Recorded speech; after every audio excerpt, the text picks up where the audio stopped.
May bibilhin ba kayong lupa dito? Pero tax declaration lang o tax deck ang hawak ng may-ari nito? Tara, magkapit mag-usap po muna tayo.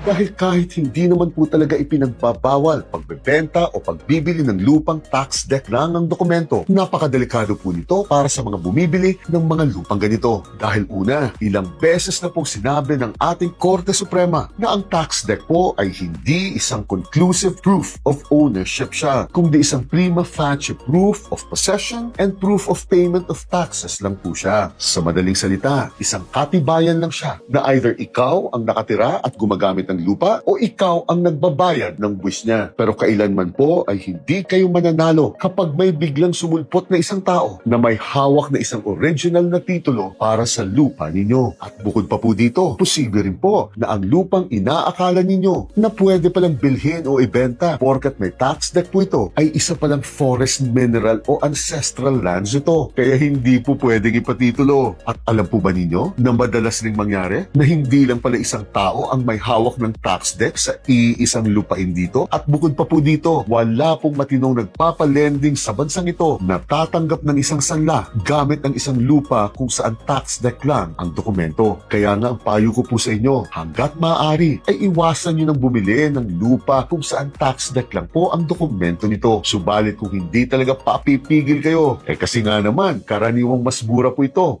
ganito na lang po ang gawin ninyo. Una, i-verify nyo muna ang land classification nito sa Community Environment and Natural Resources Office o CENRO sa inyo upang masiguro lang na talagang alienable at disposable na po ito o yung pwede nang ibenta at bilhin ito. I-check nyo rin sa Registry of Deeds sa inyo upang masiguro na wala pa talagang titulong na i-release para sa lupang ito. I-check nyo rin sa Assessor's Office sa inyo upang masiguro lang na ang tax deck na ipinapakita sa inyo ay kapareho lang ng tax deck na hawak ng nasabing opisina sa inyo. At i-check nyo rin ang lupa mismo at ang mga paligid nito at itanong ninyo sa mga kapitbahay dito kung tamang tao po ba ang kausap ninyo at kung marami kayong kausap ay kumpleto ba ang mga taong dapat katransaksyon ninyo. At ang panghuli, kumuha po kayo ng isang licensed geodetic engineer at ipasurvey po ninyo ang lupang bibilhin ninyo sa harap ng isang taga-barangay na magtatayong testigo upang masiguro na tama ang sukat at walang problema ang lupang bibili ninyo. Huwag niyo pong mamadaliin ang mga prosesong ito upang makaiwas po sa pambubudol kayo dahil nakakalungkot pero madalas po talaga ang lokohan sa mga bentahang ganito. Gine.